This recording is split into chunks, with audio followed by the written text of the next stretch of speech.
Coba deh bayangin, kamu hidup di zaman di mana belajar itu bukan kewajiban, tapi gaya hidup. Di saat sebagian besar dunia lagi sibuk perang-perangan, ada satu peradaban yang justru sibuk lomba bangun perpustakaan dan pusat diskusi. Inilah Daulah Abbasiyah, peradaban yang menempatkan ilmu pengetahuan di atas segalanya. Di era ini, status sosial itu nggak diukur dari seberapa banyak hartamu atau siapa nenek moyangmu, tapi dari sedalam apa ilmumu. Para ulama dan ilmuwan itu duduknya sejajar sama para khalifah. Kutipan ini bukan sekedar kata-kata manis ya, ini adalah prinsip hidup yang membentuk seluruh peradaban mereka. Oke, kita bedah sedikit ya. Ini adalah sebuah pergeseran yang fundamental banget. Kalau era sebelumnya itu terkenal karena ekspansi wilayah, era Abbasiyah ini justru jadi pelopor peradaban ilmu, sains, dan pemikiran. Baghdad itu bukan lagi cuma ibu kota politik, tapi udah jadi ibu kota intelektual buat seluruh dunia. Terus, gimana ceritanya semua ini bisa terjadi? Apa sih mesin penggerak di balik ledakan intelektual yang luar biasa ini? Jawabannya ada pada satu institusi legendaris, Baitul Hikmah. Baitul Hikmah atau Rumah Kebijaksanaan, ini lebih dari sekedar perpustakaan biasa. Coba bayangin, ini tuh kayak gabungan Universitas Riset Top, Lembaga Penerjemahan PBB, sama Perpustakaan Nasional Raksasa. Semuanya jadi satu, lebih dari 1000 tahun yang lalu. Ini adalah tempat di mana ide-ide dari seluruh penjuru dunia dikumpulin, diterjemahin, dan dikembangin lagi.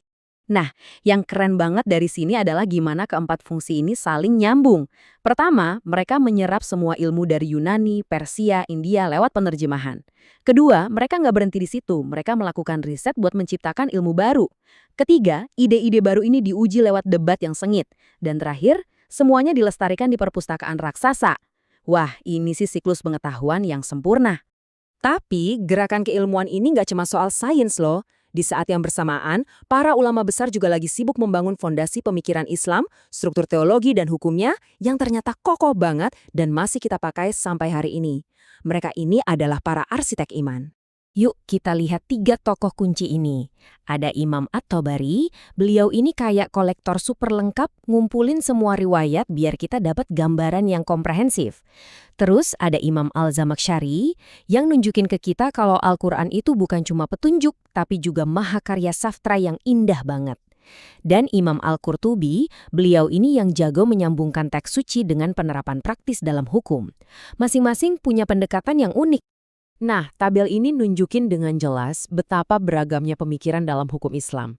Kamu bisa lihat nih, ada Imam Abu Hanifah yang sangat mengandalkan logika dan penalaran rasional. Di sisi lain, ada Imam Malik yang lebih memprioritaskan praktik yang sudah jadi tradisi di Madinah.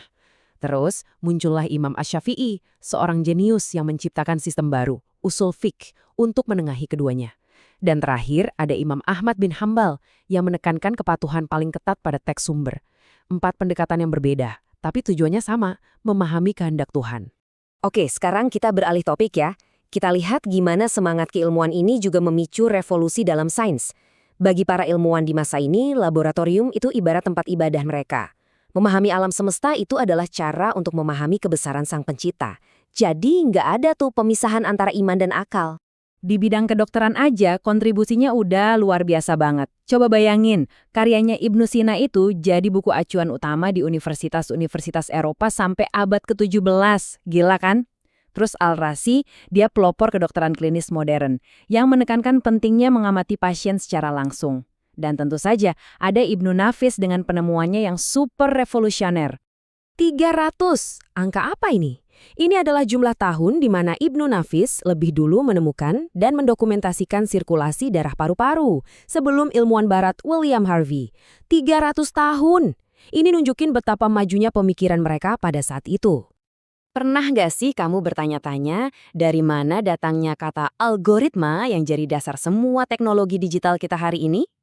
Lihat deh nama ini, Al-Khwarizmi. Yap, betul banget. Kata algoritma itu diambil dari namanya. Beliau adalah Bapak Aljabar, yang karyanya, Aljabar, bahkan ngasih nama untuk cabang matematika itu sendiri. Jadi setiap kali kamu pakai komputer, kamu sebenarnya sedang menggunakan warisan dari seorang jenius dari Baghdad. Dan jangkauan mereka itu nggak ada batasnya. Mulai dari Jabir bin Hayyan yang meletakkan dasar kimia modern di labnya, Al-Farabi yang bergulat dengan pertanyaan-pertanyaan filosofis paling dalam, sampai Al-Biruni yang bisa ngukur keliling planet kita dengan akurasi yang bikin melongo. Rasa ingin tahu mereka benar-benar tak terbatas. Jadi, poin utamanya adalah semua pengetahuan ini nggak hilang di telan zaman. Ilmu ini terus mengalir, melintasi perbatasan dan abad, dan meninggalkan jejak yang gal bisa dihapus di dunia modern kita. Gimana caranya? Garis waktu ini nunjukin alirannya dengan sangat jelas.